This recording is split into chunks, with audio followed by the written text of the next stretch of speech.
है शियांगवांग family, welcome back. Let's start our new chapter. 2-3 दिनों में ही सब कुछ जैसे चेंज हो चुका था। विंग ने एक गलती की थी। नहीं, उसे गलती कहना गलत होगा। विंग ने एक गुनाह किया था और दोनों फैमिलीज को लगा था कि सब कुछ जैसे डिस्ट्रॉय हो जाएगा, बट थैंकफुली ऐसा कुछ नहीं हुआ था। इवन 4 जिंदगियां जैसे ट्रैक पर आ चुकी थी।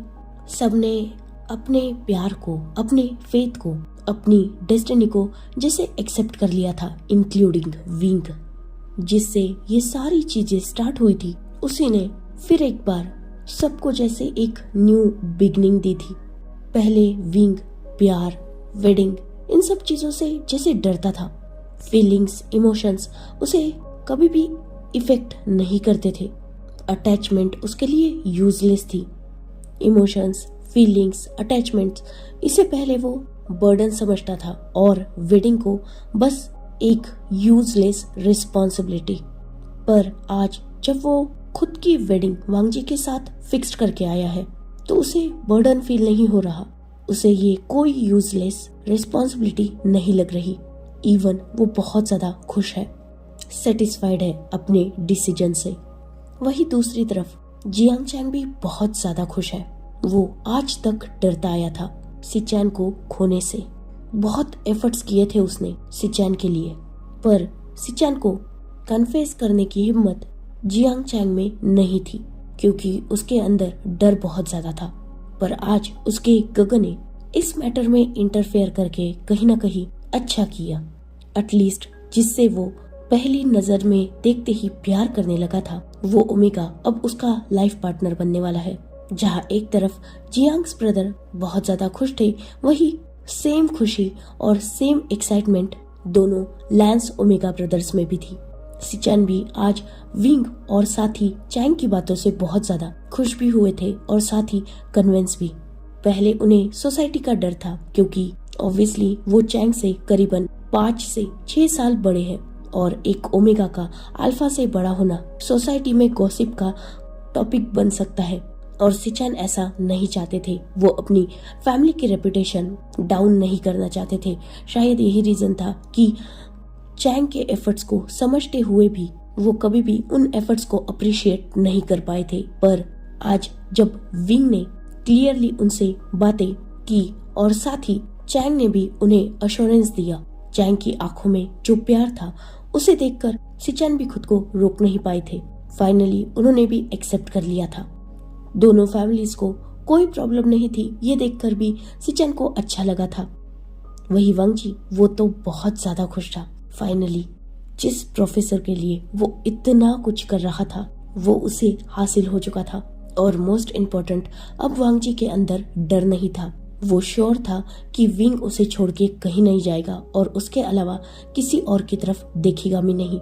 हाँ, विंग पर इस मामले में वांगजी ब्लाइंडली ट्रस्ट करता था, क्योंकि उसने खुद विंग का बिहेवियर देखा था, नेचर देखा था, पर्सनैलिटी देखी थी। विंग के आसपास कॉलेज में भी बहुत सारे ओमेगास ने घूमने की कोशिश की। वो अलग बात है कि वांगजी उन्हें बुली करता था, पर सच तो ये भी है कि विंग ने भी कभी उन ओमेगास की तरफ नजर उठा के देखा भी नहीं। तो उसे विंग पर फुल कॉन्फिडेंस है। वैसे भी विंग अपने वादों का बहुत ज्यादा पक्का है, ये बात भी वांगजी जानता है। यही रीजन है कि वो 2 मंथ्स तक वेडिंग के लिए रुकने को रेडी होता। अगर वो 1% भी इनसिक्योर होता तो ऑब्वियसली वांगजी वेडिंग की जल्दी करता, पर उसने ऐसा कुछ नहीं किया था। यही बात उसके ट्रस्ट लेवल को शो करती थी। वरना जैसे उन दोनों का रिश्ता पहले दिन से है, वांगजी को इनसिक्योर और वेडिंग के लिए डेस्परेट रहना चाहिए था, पर वो टोटली काम था। नेक्स्ट डे मॉर्निंग, आज जब विंग और चैंग दोनों भी नीचे आए थे ब्रेकफास्ट पे, तब दोनों के फेस पर एक अलग ही ग्लो था, एक अलग सी हैप्पीनेस थी, क्योंकि ऑब्वियसली मॉर्निंग में ही दोनों अल्फास को अपने दोनों क्यूट से ओमेगास का टेक्स्ट आया था, गुड मॉर्निंग और कुछ क्यूट लाइंस का। तो हाँ, दोनों अल्फास बहुत ज्यादा खुश थे। वही सिमिलर सी ही सिचुएशन लैन फैमिली में भी थी। दोनों ओमेगास भी बहुत ज्यादा हैप्पी थे। उनके फेस पर जैसे एक अलग ही ग्लो था। चारों भी जल्दी रेडी होकर अपने अपने वर्क पे निकल चुके थे। चैंग और सिचेन अपने अपने घर से सीधा हॉस्पिटल पहुंचे थे। वही वांगजी और विंग दोनों कॉलेज। वांगजी जिसके दोस्त कॉलेज एंट्रेंस पर ही उसका इंतजार कर रहे थे और सब वांगजी के लिए बहुत ज्यादा खुश थे। फाइनली वांगजी को वो हासिल हो गया जिसे वो इतनी शिद्दत से चाहता था। वही चैंग को भी वो मिलना चाहते थे, पर चैंग का कुछ काम था, आज बहुत इम्पोर्टेंट काम था। आज वो हॉस्पिटल से रिजाइन करने वाला था। जिस रीजन से वो अब तक हॉस्पिटल में था, वो रीजन या यूं कहा जाए उसकी लाइफ का वो मोटिव कंप्लीट हो चुका था। सिचेन के साथ उसकी वेडिंग फिक्स्ड हो चुकी थी, पर अब उसे एफर्ट्स करने थे। अब उसे जियांग्स का सेकंड सन, एक इनमेच्योर और स्पॉइल्ड किड नहीं बनना था। अब उसे सिचेन का अल्फा बनना था। और कल ही तो उसने अपने फैमिली से कहा था ना कि वो एक प्रोफेशन चूज करके खुद का करियर बनाएगा, तो अब उसे उस पर भी फोकस करना था। रीजन सिंपल था, वो अपने गगो को देख रहा था, अपने वीगो को, जो एक स्ट्रॉन्ग पर्सनैलिटी, एक स्ट्रॉन्ग आइडेंटिटी रखते थे और उसी आइडेंटिटी के थ्रू उन्होंने वांगजी को प्रोटेक्ट किया था। वेंचाओ से चैंग को भी वैसा ही बनना था। सिचेन को हमेशा एक स्ट्रॉन्ग अल्फा की तरह प्रोटेक्ट करना था। अब उसे बच्चा नहीं रहना था, तो वो अपने उन कामों में था। वैसे ही दोस्तों ने उसे रात को ही कॉन्ग्रेचुलेट भी किया था और साथ ही वांगजी और चैंग को बहुत ज्यादा छेड़ा भी था। फिलहाल यहाँ चैंग नहीं था, पर वांगजी तो था ना, तो उसे ही टीज करना, हंसी मजाक करना उन दोस्तों का चल रहा था। वही विंग वो अपने ऑफिस में था। क्लासेस स्टार्ट हो चुकी थी, तो वांगजी और उसके सारे फ्रेंड्स लेक्चर अटेंड करने निकल चुके थे। वही विंग आज कुछ अपने वर्क कर रहा था, क्योंकि ऑब्वियसली अब वो यहाँ सिर्फ प्रोफेसर नहीं था। जब से उसकी आइडेंटिटी एक्सपोज हुई थी, कॉलेज के कुछ और भी वर्क्स उस पे आ चुके थे और वैसे भी पिछले कुछ दिनों से वो रेगुलरली कॉलेज नहीं आ पा रहा था, तो उसका वर्कलोड भी बढ़ चुका था और वो उन्हीं वर्क्स को कंप्लीट कर रहा था। लेक्चर्स खत्म हुए और फिलहाल लंच टाइम था। मॉर्निंग से वांगजी ने विंग को एक भी बार नहीं देखा था, इसलिए उसने सीधा लंच लिया और वो वांगजी विंग के ऑफिस की तरफ निकल चुका था। उसकी हमेशा की आदत, जो अब उसका हक भी था, विदाउट नॉकिंग, विदाउट हेजिटेटिंग सीधा विंग के ऑफिस डोर को ओपन करके अंदर घुस जाना। उसके फेस पर एक चार्मिंग स्माइल थी। वही विंग जो अपने कुछ स्टूडेंट्स के साथ बिजी था, पर जैसे ही डोर ओपनिंग की साउंड उसने सुनी थी, वो भी विदाउट नॉकिंग उसके फेस पर स्माइल आ चुकी थी, क्योंकि वो समझ चुका था कि कौन एंटर कर रहा है। विंग ने तुरंत अपनी नजरें उठाकर वांगजी की तरफ देखा। वांगजी जिसने स्माइल की और साथ ही उसने विंग के फेस की वो छोटी सी स्माइल भी नोटिस कर ली थी, जो शायद बाकी ही देख भी पाए। ऑब्वियसली विंग अपने नेचर से हटकर बिहेव नहीं कर सकता। वो सारे स्टूडेंट्स के लिए आज भी वही stiff, cold, poker face professor था। और वैसे भी 10 दिन बाद उन लोगों का रिश्ता ऑफिशियली अनाउंस होने वाला है, तो फिलहाल वो 10 दिनों तक इस रिलेशनशिप को सीक्रेट ही रखेंगे। ये बात उन दोनों ने भी डिसाइड की थी। वही जो स्टूडेंट्स विंग के सामने थे, उन्होंने जब वांगजी को अनडिसिप्लिन्ड बिहेव देखा, ऑब्वियसली उन सबको गुस्सा आया, क्योंकि कॉलेज का हर एक स्टूडेंट, प्रोफेसर, स्टाफ सब जानते थे कि वांगजी विंग के पीछे पड़ा था। इवन उसने विंग के लिए सुसाइड किया और न जाने वो विंग के लिए क्या क्या कर चुका है। पर पिछले कुछ दिनों से वांगजी विंग से दूर था और आज फिर से विंग के ऑफिस में वांगजी को देखकर वो सब वांगजी को वियर्डली देख रहे थे। वही विंग जिसने सारे स्टूडेंट्स की तरफ देखा और उनसे बोला कि लंच टाइम हो चुका है, तो वो जाकर लंच कर ले, इस टॉपिक पर वो बाद में डिस्कशन करेंगे। ऑब्वियसली प्रोफेसर बोला है तो स्टूडेंट्स कुछ कर नहीं पाए और ना चाहते हुए भी वो सारे स्टूडेंट्स विंग के ऑफिस से निकल चुके थे। कुछ स्टूडेंट्स को कुछ फर्क नहीं पड़ा था, पर कुछ स्टूडेंट्स इफेक्ट हुए थे। स्पेशली उन स्टूडेंट्स में वो ओमेगा स्टूडेंट भी इंक्लूड था, जिसे विंग अपनी बाहों में लेकर भागा था जब उसके पैर पर वो केमिकल्स गिरे थे और विंग ने उसकी केयर की थी। स्टूडेंट्स के जाते ही वांगजी जो अंदर आया, उसने डोर लॉक किया और वो सीधा टेबल को क्रॉस करके विंग के चेयर के पास आ चुका था। विंग जो वांग जी को देख रहा था, विंग जिसकी चेयर ऑब्वियसली टेबल के साइड में थी, तो वांग जी ने अपने हाथ में जो लंच था उसे टेबल पे रखा और विंग की चेयर की हैंडल को होल्ड करके उसकी चेयर को अपनी तरफ किया और वो सीधा विंग के लैप में बैठ चुका था। विंग जिसके फेस पर ये देखकर स्माइल आ गई और वो स्माइल इस वक्त बड़ी थी और बहुत सॉफ्ट भी। वांग जी जिसने विंग के नेक अराउंड अपने हाथों को डाला और विंग के चीक पर एक क्विक पैक किया। वही विंग जो वांग जी की वेस्ट को होल्ड कर चुका था और वो वांग जी की इन क्यूट हरकतों को देख भी रहा था, साथ ही एंजॉय भी कर रहा था। पर वांग जी अपना वर्ड कंप्लीट नहीं कर पाया था। वही विंग जिसने जैसे ही ये सुना था वो वांग जी की तरफ नैरो आईज से देख रहा था। वांग जी जिसने एक सॉफ्ट स्माइल की, सॉरी अल्फा। विंग जिसके फेस पर क्विक स्माइल आ गई। देखिए मैं आपके लिए लंच लाया हूँ, आप खुद भी खाइए और मुझे भी खिलाइए। विंग जिसने स्माइल के साथ नोट किया और वो वैसे ही मतलब वांग जी को अपनी लैप में बिठा के ही उस लंच को ओपन करने लगा। वैसे अब तुम ठीक हो, कहीं हर्ट नहीं हो रहा ना? विंग जो वांग जी से ये सवाल पूछते हुए उससे आई कांटेक्ट अवॉइड कर रहा था, साथ ही उसके वॉइस में वो इंस्टेंट सैडनेस वांग जी फील कर चुका था। हाँ, थोड़ा हर्ट तो हो रहा है। ये सुनते ही विंग जिसके हाथ रुक चुके थे और उसने नजर उठाकर वांग जी की तरफ देखा, उसकी आईज में क्लियरली कंसर्न था। वांग जी जिसने अपने दोनों हाथ आगे बढ़ाए और विंग के फेस को होल्ड कर लिया। देन उसने विंग के फोरहेड पर किस किया, देन उसकी नोज पर, और वो विंग की आंखों में देखने लगा।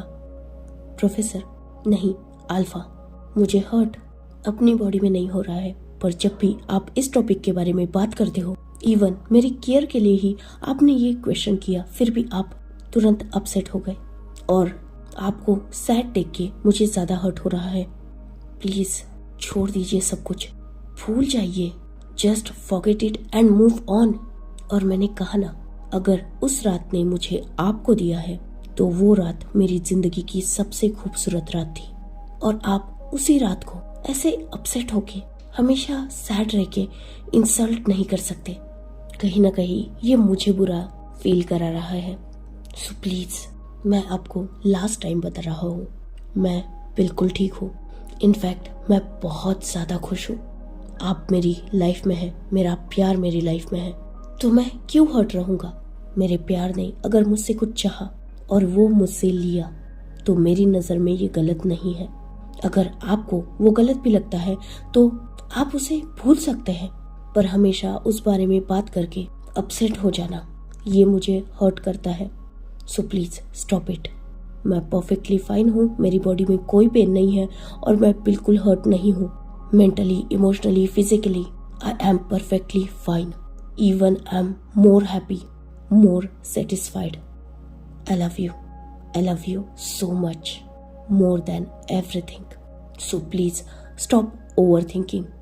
वैसे भी मुझे भूख लगी है और बस मुझे अब खाना खाना है, वो भी आपके हाथों से। विंग जिसने एक छोटी सी स्माइल की और नोट किया, देन उसने उस टॉपिक को बिल्कुल अवॉइड किया और वो वांग जी को अपने हाथ से खाना खिलाने लगा। वैसे प्रोफेसर, विंग जिसने वांग जी की तरफ देखा, तुम मुझे ये प्रोफेसर बोलना कब बंद करोगे? वो एक्चुअली मुझे आदत हो चुकी है, और वैसे भी अभी हम कॉलेज में हैं तो ये सही भी रहेगा। 10 दिन बाद तो मैं पूरे कॉलेज के सामने भी आपको अल्फा ही कहूंगा। फिलहाल 10 दिन तक सीक्रेट डेटिंग एंजॉय करते हैं। विंग जिसने नोट किया, वैसे यानली शीजे ने मुझे बताया कि वो अनलिमिटेड कार्ड युनदाओ का है। विंग जिसने फिर से नोट किया, और वो मेरे अल्फा ने मुझे दिया है। विंग जिसने अब अपनी नजरें उस फूड से हटाकर वांग जी की तरफ देखा, थोड़ा वियर्डली, फिर भी उसने नोट कर दिया। तो क्या मैं अलाउ हूँ उसे यूज करने के लिए? विंग जिसके फेस पर थोड़े वियर्ड एक्सप्रेशंस आ चुके थे। वांग जी, जो भी मैंने तुम्हें दिया है वो सब कुछ यूज करने के लिए ही दिया है, तुम चाहे उतना यूज कर सकते हो। ओके, तो मुझे मेरे दोस्तों को पार्टी देनी है और मैं अपने अल्फा के पैसे खर्च करूंगा। मुझे भी अपने अल्फा की रिच और लग्जरी लाइफ को एक्सपीरियंस करना है और आप मुझे रोकोगे भी नहीं मेरी मॉम डैड की तरह। क्यों, तुम्हारे पेरेंट्स तुम्हें मनी नहीं देते? विंग का ये सवाल सुनकर वांग जी ने पाउट बना लिया था। देते हैं, बट एक फिक्स्ड अमाउंट, मेरी पॉकेट मनी। और जब भी मैं एक्स्ट्रा मनी मांगता था तो वो रीजन पूछते थे। उन्हें लगता था कि एक्स्ट्रा मनी अगर मैं फालतू चीजों पर स्पेंड करूंगा तो मैं बिगड़ जाऊंगा। विंग, जिसने वांग जी को रिप्लाई किया, सही है, अगर एक फिक्स्ड अमाउंट देने के बाद तुम इतना ज्यादा स्पॉइल्ड हो तो अनलिमिटेड मनी मिलने के बाद तुम क्या ही कर जाओ। ये सुनते ही वांग जी, जिसका मुंह बन चुका था, और उसने वैसे ही बैठे बैठे विंग की कॉलर को होल्ड कर लिया, जिससे विंग, जो अब तक वांग जी को खिला रहा था, उसने अपना हाथ बीच में ही रोका और सीधा वांग जी की तरफ देखा। वांग जी, जो नैरो आइज से विंग की तरफ देख रहा था, प्रोफेसर, आपको मैं स्पॉइल्ड ब्रैट लगता हूँ? विंग, जिसने डीप ब्रीथ ली और वांग जी के मुंह में वो बाइट डाल दिया, वो भी जबरदस्ती से। देन उसने एक नजर वांग जी की तरफ देखा, जो अभी भी उसे वैसे ही घूर रहा था गुस्से से। साथ ही उसके मुंह में खाना डाला था तो वो उसे खा भी रहा था। वो बहुत क्यूट लग रहा था। देन विंग ने दूसरी नजर वांग जी के हाथों की तरफ डाली, जो उसके कॉलर पर थी। तुम्हारी हरकतें एक रिच ब्रैट की तरह ही थी। देखो, एक तो मैं तुम्हारा प्रोफेसर हूँ, दूसरा तुम्हारा फ्यूचर अल्फा, और तुम मेरी ही कॉलर होल्ड करके मुझे टेंट्रम्स दिखा रहे हो। तो क्या ये किसी गुड बॉय की बिहेवियर को मैच करता है? वांग जी, जिसका मुंह बन चुका था, उसने विंग की कॉलर को छोड़ दिया। इवन वो विंग की लैब से उठ चुका था। उसके मुंह में जो खाना था वो उसने गल्फ किया। देन उसने विंग को गुस्से से रिप्लाई किया, मैं रिच स्पॉइल ब्रैट हूँ, मुझ में मैनर्स नहीं है, मेरे बिहेवियर से अब आपको प्रॉब्लम हो रही है तो ठीक है, रहिए यही अकेले, मैं जा रहा हूँ, नहीं खाना मुझे खाना। वांग जी, जो गुस्सा हो चुका था और अपनी बात कंप्लीट करके वहां से जाने के लिए टर्न हो चुका था, वो अपना अभी आगे कदम बढ़ा था ही तभी अपनी रिस्ट पर उसे टाइट ग्रिप फील हुई और वो दूसरे ही पल फिर से विंग की लैब में बैठ चुका था। इवन उसके आर्म्स में स्टक हो चुका था। वांग जी, जो स्ट्रगल कर रहा था विंग की लैब से उठने के लिए, वही विंग जो वांग जी के स्ट्रगल को बस एंजॉय कर रहा था, क्योंकि वांग जी में इतनी स्ट्रेंथ नहीं थी कि वो विंग के हाथ से अपने आप को छुड़ा पाए, तो वो बस वहां कूद रहा था और गुस्सा कर रहा था। विंग, जिसने वांग जी के ये बिहेव देखा तो उसे अच्छा लगा। उसे इरिटेट नहीं फील हो रहा था, ना ही उसे वांग जी की इन हरकतों पे गुस्सा आ रहा था। इवन वो इन हरकतों को एंजॉय कर रहा था। उसे वांग जी की ये हरकतें क्यूट लग रही थी।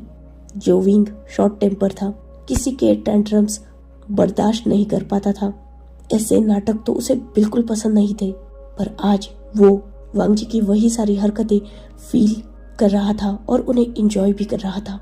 सच में अटैचमेंट और अट्रैक्शन दोनों भी चीजें इंसान को पागल बना देती है। कोई इंसान अगर हमें पसंद आ जाए तो उसकी सिली से सिली हरकत भी हमें क्यूट लगती है, जबकि बाकी दुनिया अगर वही हरकतें हमारे सामने दोहराए तो हमें बहुत अजीब लगता है। इवन शायद बहुत सारे लोग गुस्सा हो जाते हैं, फ्रस्ट्रेट हो जाते हैं, एंड जस्ट लाइक ये सारी हरकतें अपने घर करो ना, दुनिया को क्यों दिखा रहे हो, ये रिएक्शन भी होता है। पर जो लोग प्यार में होते हैं उन्हें अपने लवर की हरकतें तो क्यूट ही लगेगी, भले ही वो कितनी ही क्लिंजी, इरिटेटिंग और दूसरों के लिए बकवास हो, इवन चाइल्डिश भी। विंग भी आज एक लवर के तरीके वही सब कुछ एंजॉय कर रहा था वांग जी की हरकतों को। उसकी आंखों में एक अलग सी अफेक्शननेस थी। वही वांग जी, वो अपने गुस्से में और स्ट्रगल में लगा हुआ था, विंग के हाथों से खुद को छुड़ाने में। विंग, जिसने वांग जी को और भी टाइटली होल्ड किया और उसका एक हाथ जहां अब वांग जी की बैक के पीछे था, वही उसने अपना दूसरा हाथ वांग जी के हेड पर रखा और उसे अपनी तरफ खींचा। उसने वांग जी को बिल्कुल अपने चेस्ट में छुपा लिया था। वही वांग जी, जो अचानक विंग की इस हरकत से शांत हो गया। विंग, जिसने एक डीप ब्रीथ ली, अपनी आईज उसने क्लोज कर ली थी, जैसे ये उसका सुकून था। वही वांग जी ने जब विंग की यह हरकतें देखी, वो समझ गया कि विंग फिलहाल क्या चाहता है। उसने अपना स्ट्रगल छोड़ा और उसने भी विंग को हग बैक किया। अपने हेड को विंग की चेस्ट पर ठीक से फिक्स करके वो भी कुछ पल विंग की वार्मथ को एंजॉय करने के लिए अपनी आईज क्लोज कर चुका था। विंग जो बिल्कुल शांत हो चुका था। वांग जी की बाहों में जैसे एक अलग ही बात थी जो विंग को अंदर तक शांत कर देती थी, उसे बिल्कुल रिलैक्स फील कराती थी। कम से कम 10 या शायद उससे ज्यादा ही मिनट बीत चुके थे। वही वांग जी जिसका मोबाइल रिंग करने लगा, तब जाकर कहीं वो दोनों भी होश में आए थे। अब तक वांग जी भी विंग की बाहों में सुकून फील कर रहा था। विंग जिसने अपनी ग्रिप को वांग जी की बॉडी से लूज कर दिया और वांग जी ने वैसे ही थोड़ा शिफ्ट होके अपने मोबाइल को पॉकेट से निकाला। ऑब्वियसली उसके दोस्त उसे कॉल कर रहे थे क्योंकि लंच टाइम शायद कब का खत्म हो चुका था। वांग जी जिसने फिर से अपने हेड को विंग के चेस्ट पर लीन कर दिया और कॉल पिक कर ली। सामने से शुयांग जो वांग जी को बुला रहा था, वांग जी ने शुयांग से कहा कि वो जल्द आ रहा है और कॉल डिस्कनेक्ट कर दिया। देन उसने वैसे ही अपने हेड को ऊपर करके विंग की तरफ देखा जो उसी की तरफ देख रहा था। अल्फा, ठीक हो या कुछ और देर ऐसे ही रहना चाहते हो? विंग जिसने स्माइल की और वांग जी के फोरहेड पर जो बेबी हेयर्स थे उन्हें वांग जी के फेस से हटाया। देन उसने वांग जी के फोरहेड पर किस किया। तुम सच में यूनिक हो वांग जी, वो इंसान जिसे मेरे वर्ड्स की जरूरत भी नहीं है। पता नहीं कैसे पर तुम इंस्टेंटली समझ जाते हो कि मैं एग्जैक्टली तुमसे क्या चाहता हूँ और तुम बिल्कुल वैसे ही बिहेव करते हो। यही रीजन है कि तुम मेरे लिए बहुत स्पेशल हो। तुम्हारा पास होना ही मेरे लिए हैप्पीनेस का रीजन बन जाता है। लाइफ टाइम ऐसे ही मेरे साथ रहना, कभी भी चेंज मत होना। वेडिंग को मैं एक रिस्पॉन्सिबिलिटी और बर्डन समझता हूँ, पर कल जब तुमसे वेडिंग की बात करके मैं घर पहुंचा, बिलीव मी मैं बहुत खुश था। कोई बर्डन खुद पे फील नहीं किया मैंने और मैं लाइफ टाइम चाहूँगा कि अब मैं ऐसा ही फील करूँ तुम्हारे साथ। मैं तुम्हारे लिए रिस्पॉन्सिबल हूँ, पर मैं तुम्हें अपनी रिस्पॉन्सिबिलिटी नहीं बनाना चाहता। मैं तुम्हें अपनी लाइफ में बहुत स्पेशल मानने लगा हूँ और शायद रिस्पॉन्सिबिलिटी ये वर्ड उस रिलेशनशिप के लिए सही नहीं होगा, क्योंकि कभी कभी रिस्पॉन्सिबिलिटीज मर्जी से नहीं बल्कि मजबूरी से भी निभाई जाती है और मैं तुम्हें अपनी मजबूरी नहीं बनाना चाहता। तुम मेरी लाइफ की इंटायर हैप्पीनेस हो, so please don't change your self. हमेशा मुझे यही फील कराना कि मैं सिर्फ तुम्हारा हूँ, इवन तुम्हारे लिए मोस्ट स्पेशल और प्रीशियस पर्सन हूँ। मुझे कभी भी निगलेक्ट, इग्नोर या अवॉइड मत करना। आज तक मैंने जो भी डिसीजंस लिए हैं, चाहे वो बिजनेस में हो, अपनी लाइफ में हो, कभी भी फेल फील नहीं किया। कभी भी मैं उन डिसीजंस पे रिग्रेट फील नहीं किया है। और जब मैं अपनी लाइफ का इतना बड़ा डिसीजन ले रहा हूँ जिसके लिए मैं आज तक रेडी भी नहीं था, तो मैं यही चाहूँगा कि ये डिसीजन भी मेरी इंटायर लाइफ तक हैप्पीनेस का ही रीज़न बने। मैं तुम्हें खुद से दूर नहीं करना चाहता वांग जी, किसी भी कंडीशन में नहीं। और अब तो मैं हमारे रिलेशनशिप को एक नाम दे रहा हूँ। मैं तुम पर कोई एहसान नहीं कर रहा, पर खुद पर बहुत बड़ा एहसान कर रहा हूँ। बहुत बड़ा रिस्क ले रहा हूँ अपनी लाइफ में, जो मेरी पूरी लाइफ को इफ़ेक्ट कर सकता है, इवन इफ़ेक्ट कर रहा है। खुद को मैंने बहुत मुश्किल से समझाया है। ऑनेस्टली वांग जी, ये डिसीजन लेना मेरे लिए बहुत हार्ड था। मैंने बहुत पुश किया है खुद को चैलेंज किया है मैंने। प्लीज़ कभी चेंज मत होना, मुझे छोड़ना मत, मुझे धोखा मत देना, कभी मुझसे झूठ मत बोलना। वांग जी बिलीव मी, अगर तुमने मेरे साथ कुछ भी गलत किया ना, मैं इमेजिन तक नहीं कर सकता कि मैं क्या कर जाऊँगा। उस दिन तुमने वेंचाऊ से मेरे सामने जब एंगेजमेंट की ना, आई स्वेयर फर्स्ट टाइम मैं अपनी लाइफ में बहुत हर्ट हो चुका था। मुझे फर्स्ट टाइम तब डर लग रहा था तुम्हें खोने का, पर फिर भी मैंने खुद को रोका, मैं कुछ गलत ना कर जाऊँ। इस डर से मैंने खुद को बहुत ज़्यादा फोर्स किया था। मैंने सोचा था कि मैं वेंचाओ को जान से मार दूं, पर मैंने खुद को वहाँ भी रोका। तुम्हें अपने पास रखने के जुनून में इतना पागल हो चुका था कि मैं तुम्हारी फैमिली को बर्बाद करने पे आ गया। बिना ये सोचे समझे कि हम दोनों में उन लोगों का कोई भी इंटरफेरेंस नहीं है और सजा उन इनोसेंट लोगों को दे रहा था। मैं सिर्फ तुम्हें अपने पास लाने के लिए, तुम्हें मजबूर करने के लिए। जब से मैं तुमसे मिला हूँ आई स्वे हर कदम पे खुद को चैलेंज कर रहा हूँ। खुद को दूर रखने की तुमसे बहुत कोशिश की है मैंने, पर लास्टली मैं हार मान गया। जब मैंने तुम्हारी इतनी वर्स्ट कंडीशन देखी, वो भी मेरी वजह से, तब एक ही रात में सब कुछ बदल गया। पहले मैं खुद को फोर्स करता था कि मैं खुद को तुमसे दूर रखूं, और एक ही रात ने सब कुछ मुझसे छीन लिया। मेरा सेल्फ कंट्रोल, मेरा रिलेशनशिप्स को लेकर डर, तुम्हें लेकर इनसिक्योरिटीज, सब कुछ जैसे खत्म हो गया। और मैंने तुम्हें खुद की लाइफ में अलाउ कर दिया। मैंने तुम्हें अपनी हर एक बैड हैबिट बताई है, और कोशिश करना कि वो बैड हैबिट्स मुझ पे कभी भी तुम्हारी वजह से कंट्रोल ना कर ले। जेलसी, पॉजिटिवनेस, गुस्सा, इनसिक्योरिटीज, तुम्हें लेकर हर एक फीलिंग मैंने फील की है। बहुत हिम्मत से और बहुत मुश्किल से मैंने तुम पे ट्रस्ट किया है। सो प्लीज मुझे तोड़ना मत वांगजी। मेंग्याओ पागल था, उसने उस ओमेगा को छोड़ के खुद की जान ली। मैं साइको हूँ, मैं सबसे पहले तुम्हें डिस्ट्रॉय करूंगा। तुमसे वो हर एक चीज छीनूंगा जो तुम्हारी लाइफ में इम्पोर्टेंट है। देन मैं तुम्हारी जान लूंगा। नॉर्मल नहीं मारूंगा तुम्हें, तड़पा तड़पा के मारूंगा, और फिर कहीं मैं अपनी जान दूंगा। तो प्लीज कोशिश करना कि मुझे इस हद तक मजबूर ना करो। तुमने चाहा और मैं तुम्हें हासिल हो चुका हूँ, पर सिर्फ हासिल करना ही जीत नहीं होती। वो हासिल की गई चीज हमेशा तुम्हारे साथ बरकरार रहे, इसके लिए और भी ज्यादा एफर्ट्स लगाने होते हैं, जो तुम्हें हमारे रिलेशनशिप में लगाने होंगे। और अब तुम मुझसे दूर भी नहीं जा सकते। वांगजी, जो विंग की सारी बातें सुन चुका था, उसने एक सॉफ्ट स्माइल की। देन उसने विंग के लिप्स पर पैक किया। अल्फा, क्या आपने नहीं कहा था कि उस दिन हॉस्पिटल में जिसे बचाया गया वो लान वांगजी नहीं बल्कि आपका लवर था? वो इंसान था जो आपसे प्यार करता है।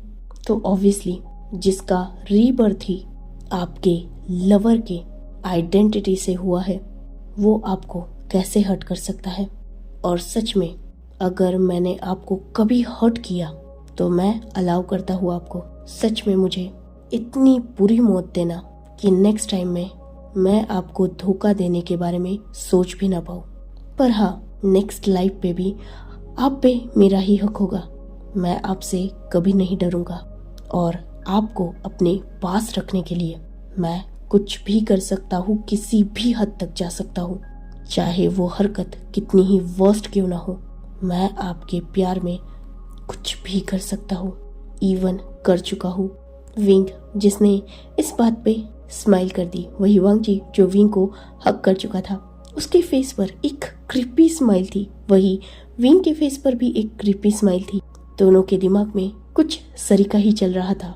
ऑब्वियसली वांगजी ने अपने प्यार की हद साबित की है, चाहे खुद की जान देना हो या फिर एक नाइट विंग के साथ स्पेंड करना हो। आज फाइनली उसके इतने एफर्ट्स के बाद विंग उसका है, और ऑब्वियसली जिस चीज को पाने के लिए इंसान अपनी हद हर तोड़ता है, हर लिमिट को क्रॉस करता है, इवन जो वो कभी नहीं था वो बन जाता है।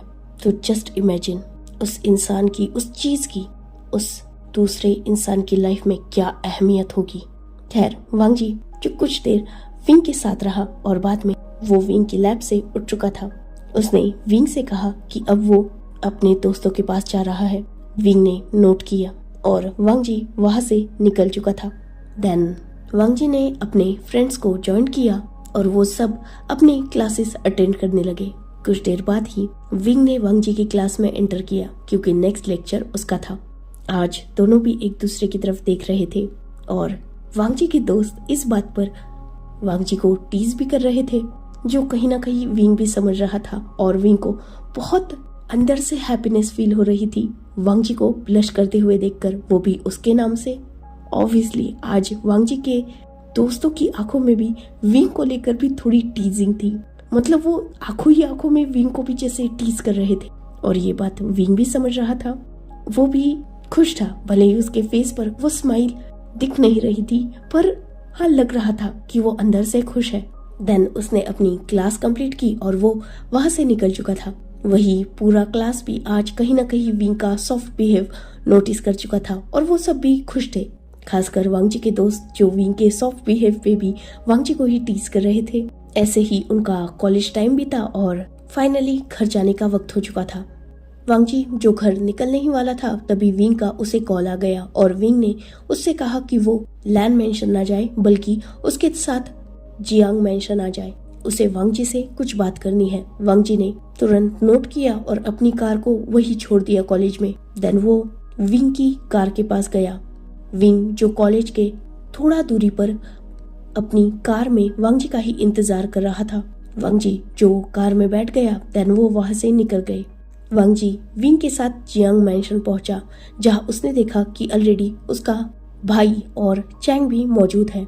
चैंग और सिचैन ऑलरेडी फ्रेश हो चुके थे क्योंकि वो बहुत पहले ही आए थे। वही विंग और वांगजी ने उन्हें और पूरी फैमिली को ग्रीट किया और वो फ्रेश होने निकल गए। वांगजी जिसे अलग रूम ऑलरेडी मैडम यू ने दिखा दिया था। कुछ देर बाद वो दोनों भी फ्रेश होकर नीचे आए और अब वो सब लोग लिविंग हॉल में बैठे हुए थे। फैंग मियान फिलहाल यहाँ मौजूद नहीं थे, वो अपने वर्क से बाहर गए थे। मैडम यू जो बच्चों के लिए कुछ स्नैक्स और बाकी चीजें बनाने के लिए किचन में थी। वही यानडी, जिशुन, विंग, वांगजी, सिचैन और चैंग वहाँ मौजूद थे। विंग जिसने अपनी बात स्टार्ट की थी चैंग की तरफ देखकर, तो क्या डिसाइड किया है मेरे भाई ने, किस फील्ड में आपको वर्क करना है आगे? चैंग जिसने विंग को आंसर किया, मेडिकल फील्ड में तो मैं बस सिचन की वजह से आया था। एजुकेशन फील्ड को मैं संभाल नहीं पाऊंगा क्योंकि आप तो जानते हैं मेरे पढ़ाई में क्या हाल है। विंग जिसने इस बात पर स्माइल की, इवन वहां मौजूद हर एक पर्सन स्माइल कर रहा था। तो एजुकेशन और मेडिकल तो साइड में हो गई, अब बचा मेरा बिजनेस करना चाहोगे? विंग के इस सवाल पर चैंग जो थोड़ा डरा हुआ भी लग रहा था और थोड़ा कंफ्यूज भी। जब ये बात विंग ने देखी उसने चैंग को थोड़ा कंसोल किया, उसके शोल्डर पर हाथ रख के। चैंग बर्डन फील मत करो, चाहे तो और वक्त लो। अगर तुम्हें ये तीनों फील्ड भी नहीं करनी, इवन बिजनेस भी, तो कुछ और ट्राई कर सकते हो। किसी और चीज में अगर तुम्हें इंटरेस्ट है तो तुम उसमें पार्टिसिपेट कर सकते हो। बहुत सारी फील्ड्स है, चाहो तो एंटरटेनमेंट इंडस्ट्री ज्वाइन कर सकते हो, कोई टैलेंट होगा तो उसे ट्राई कर सकते हो। मैं हमेशा तुम्हारा सपोर्ट करूंगा। चैंग जिसे विंग की ये सारी बातें बहुत कंफर्ट फील करा रही थी। विंग उससे 5 साल तक दूर था और इन 5 सालों में विंग और चैंग में कोई भी बात नहीं हुई थी, फिर भी उनका बॉन्ड आज भी वैसा ही था। बिल्कुल सपोर्टिव था विंग आज भी उसके लिए। ये उसका वही भाई था जो अब्रॉड में रहकर भी हमेशा चैंग के लिए एक protector as support system Chang की लाइफ में था। और आज भी उसका गग उसके लिए बहुत स्पेशल था क्योंकि विंग अपनी हर रिस्पॉन्सिबिलिटी कंप्लीट करता था। वो चैंग को हर चीज में सपोर्ट करता था, उसे डरा धमका कर नहीं रखता था कि मैंने ये किया तो तुझे भी वो करना होगा। नहीं, वो एज सपोर्टिव ब्रदर चैंग के पीछे भी ही था। चैंग को कहीं ना कहीं खुद पे डाउट था, विंग को उसकी एबिलिटीज पे कोई डाउट नहीं था। हाँ, चैंग था थोड़ा शरारती, था थोड़ा स्पॉइल्ड, करता था वो कुछ शैतानियां, पर ये तो उसकी एज है, करेगा ही, बच्चा है। जब मैच्योर होगा, बड़ा होगा तो समझ जाएगा। ये विंग की थिंकिंग थी। गग, मैंने आपके बिजनेस के बारे में सर्च किया, बहुत ज़्यादा एक्सपेंडेड बिजनेस है, आपने बहुत मेहनत की है। मैं टू बी ऑनेस्ट आपके बिजनेस में इंटरेस्टेड हूँ, पर मुझे डर लग रहा है। ये सुनते ही विंग जो चैंग की तरफ थोड़ा कंफ्यूज होके देखने लगा, देन वो तुरंत समझ गया और उसने एक डीप ब्रीथ ली। चैंग, आई अंडरस्टैंड, तुम्हारा डरना शायद सही भी है, तुम्हारी एज कम है। जब मैं भी ये बिजनेस ग्रो कर रहा था मेरी भी बहुत सारी गलतियां हुई, इवन मेंग्याओ ने भी बहुत गलतियां की हैं। पर एक ही बात कहूंगा, गलतियों से ही इंसान सीखता है, और अगर एक ही गलती इंसान रिपीट ना करे तो वो इंसान समझदार होता है। तुम कुछ गलतियां करोगे भी तो उसकी रिस्पॉन्सिबिलिटी लो, उसे सही करने की कोशिश करो और हमेशा फ्यूचर में ध्यान रखना कि वो गलतियां रिपीट ना हो। बाकी रही बात डरने की, वो भी इतने बड़े बिजनेस को देखकर, तो मैं एक्सेप्ट करता हूँ कुछ लॉस शायद होगा, मेरे हाथों से भी हुआ है। ऐसा नहीं है कि मैंने ये सब कुछ पहले से ही सीखा था और मैं डायरेक्टली यहाँ तक पहुँचा हूँ। कोई भी डायरेक्टली सक्सेस हासिल नहीं करता, स्ट्रगल करना पड़ता है, गलतियाँ करते हैं इंसान, बहुत सारी सीख मिलती है, इवन बहुत सारे धोखे भी मिलते हैं। कुछ वक्त ऐसा भी आता है जब लगता है कि बस हार मान जाओ, छोड़ दो सब कुछ, भाग जाओ। कभी कभी फिजिकली, मेंटली, इमोशनली इंसान पूरी तरीके से टूट भी जाता है। जब मेंग्याओ की डेथ हुई, मैं भी पूरी तरीके से गिव अप कर चुका था। ऐसा लग रहा था जैसे मैंने अपना सिर्फ दोस्त नहीं खोया, अपना सिर्फ बिजनेस पार्टनर नहीं खोया, अपनी लाइफ खो दी। बट ऐसी सिचुएशन में भी मैंने सरवाइव किया है और यही रीजन है मेरे आज इतना गलत होने का भी। मैं खुद को परफेक्ट नहीं कह सकता, तो हाँ, मैं तुम्हारी सिचुएशन समझ रहा हूँ, तुम्हारा डर समझ रहा हूँ, पर देखो तुम्हारी गर्ल हमेशा तुम्हारे साथ है। मैक्सिमम क्या होगा, बिजनेस डूब जाएगा, बस इतना ही ना। मुझे पैसों का कोई डर नहीं है। तुम्हारे गग में इतनी भी ताकत है कि वो तुम्हें संभाल सकते हैं।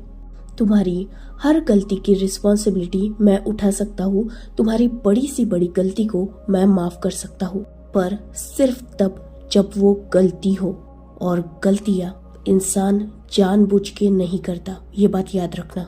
और जो तुम जानबूझ के कर रहे हो वो डेफिनेटली गलती नहीं है। मैं तुम्हारी गलतियों की रिस्पॉन्सिबिलिटी लूंगा, पर अगर तुम उसके हट के जानबूझ के सोच समझ के कुछ भी करते हो तो मैं उसके लिए तुम्हें माफ नहीं करूंगा, ये बात याद रखना।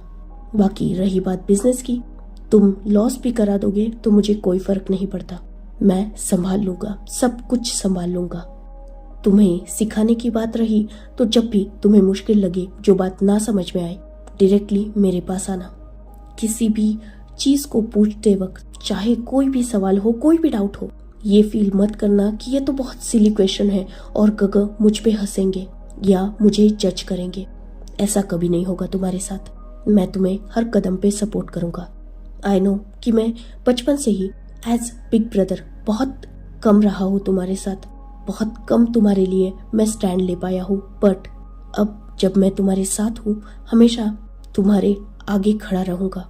तुम गलतियां करोगे, मैं सुधारूंगा, तुम्हें जज में कभी नहीं करूंगा। मेरी नजर में तुम हमेशा मेरे छोटे भाई रहोगे। अगर तुम बिजनेस करना चाहते हो, बिना डरे एंटर करो। मैं हूँ तुम्हें समझाने के लिए, सपोर्ट करने के लिए, तुम्हें सिखाने के लिए। और अब अगर कभी मैं ना रहा तो जिशुन है, यानली शिजे है, म्याम्या है, ये तीनों भी मेरे साथ ही वर्क करते हैं, मेरे बिजनेस पार्टनर है।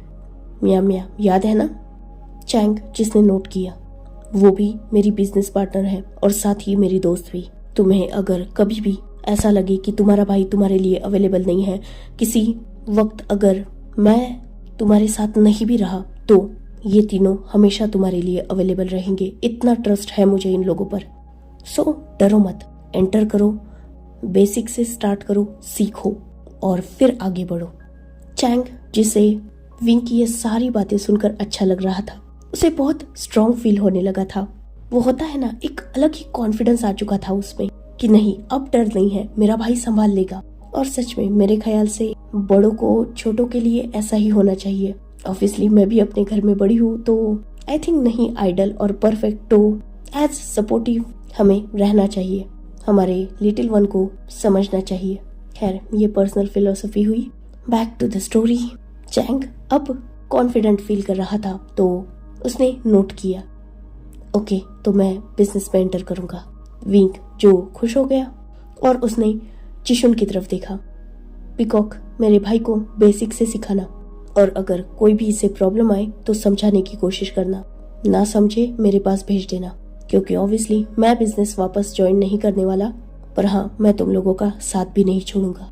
कोई भी प्रॉब्लम आए मुझे इन्फॉर्म कर देना और मैं भी टाइम टू टाइम ध्यान रखूंगा। इस बात पर जिशुन ने नोट किया। ओके, तो चैंग ने अपना डिसीजन ले लिया। वांग जी, तुम क्या करना चाहते हो? मेडिकल फील्ड ज्वाइन करोगे, एजुकेशन फील्ड ज्वाइन करोगे, या तुम्हें भी बिजनेस करना है? वांग जी ने इस बात पर विंग की तरफ देखा। वो थोड़ा नर्वस नजर आ रहा था और अपने ही हाथों के साथ खेल रहा था। ये जब विंग ने देखा, उसने अपना हाथ आगे किया और वांग जी के दोनों हाथों को होल्ड किया, उसकी तरफ एक अश्योरिंग नोट किया। वांग जी जिसने एक डीप ब्रीथ ली। अल्फा, आपने जो चैंग के लिए बातें कही, क्या वो सेम बातें मेरे पर भी अप्लाई होगी? विंग जो वांग जी की बात समझ गया, उसने एक सॉफ्ट स्माइल की। ऑब्वियसली होगी। चैंग मेरा छोटा भाई है और तुम मेरा पार्टनर, मेरी लाइफ हो, तो ऑब्वियसली मैं तुम्हें भी उतना ही सपोर्ट करूंगा, तुम्हारी भी उतनी ही केयर करूंगा और फ्यूचर में हमेशा तुम्हारे लिए स्टैंड लूंगा। तुम्हारे लिए भी मैं हमेशा अवेलेबल हूँ। और अगर तुम भी बिजनेस करना चाहते हो तो चैंग के साथ ही स्टार्ट करो। जिशुन तुम दोनों को गाइड करेगा। कुछ भी ना समझ आए तो सीधा मेरे पास आना। बस कभी भी गिव अप मत करना और हमेशा स्ट्रांग रहना। कभी कभी बिजनेस में अपोनेंट हमें बहुत ज्यादा लाचार कर देते हैं। बहुत सारे एनिमीज हमें टारगेट करते हैं, हमें इमोशनली, मेंटली, कभी कभी फिजिकली भी हार्म करने की कोशिश करते हैं। इवन मुझ पे भी बहुत बार अटैक हो चुका है। पर हमेशा स्ट्रांग रहना, खुद पर यकीन रखना। और तुम दोनों को एक ही बात कहूंगा, मुझ पे ट्रस्ट करके हर बात बताना। कोई भी मुश्किल हो, कोई अगर फ्यूचर में डराए धमकाए, किसी भी तरीके से तुम्हें हर्ट करने की, मैनिपुलेट करने की कोशिश करे, तो मेरे पास आना। बाकी तुम अलाउ हो कुछ भी करने के लिए। वांग जी इस बात से खुश हो गया और साथ ही चैंग भी। और उन दोनों ने डिसाइड किया था कि वो बिजनेस करेंगे। अब विंग ने सिचन की तरफ देखा, सिचन जिन्होंने स्माइल की। ऑब्वियसली मैं अपना प्रोफेशन नहीं छोड़ने वाला विंग, मैं डॉक्टर ही ठीक हूँ। ये सुनकर विंग ने स्माइल किया और सिचन को आंसर किया, डेफिनेटली मैं भी नहीं छोड़ने वाला, मैं भी प्रोफेसर ही ठीक हूँ। ठीक है, तो फिर हम दोनों अपने अपने फैमिली बिजनेस को देखते हैं। और ये दोनों, विंग जो अपनी बात कंप्लीट करने ही वाला था, उससे पहले चैंग और वांग जी साथ में बोल चुके थे, हम आपके बिजनेस को देखेंगे। ये सुनकर सबके फेस पर स्माइल आ गई और फाइनली सबने कुछ ना कुछ डिसाइड कर लिया था। वही मैडम यू जो पीछे खड़ी थी और बच्चों की ये सारी बातें सुन रही थी, वो भी बहुत खुश थी। वही जियांग फैंगमियान जो कुछ देर पहले ही एंटर कर चुके थे और वो भी मैडम यू के साइड में खड़े थे, वो भी बहुत खुश थे अपने बच्चों को खुश देखकर और मोस्ट इम्पोर्टेंट विंग को इतना सपोर्टिव बिहेव करते हुए देखकर। So enough for today.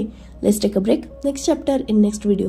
If you like my explanation, like, comment and subscribe my channel. Hopefully you all are enjoying this fan fiction. Goodbye, take care, enjoy your beautiful life.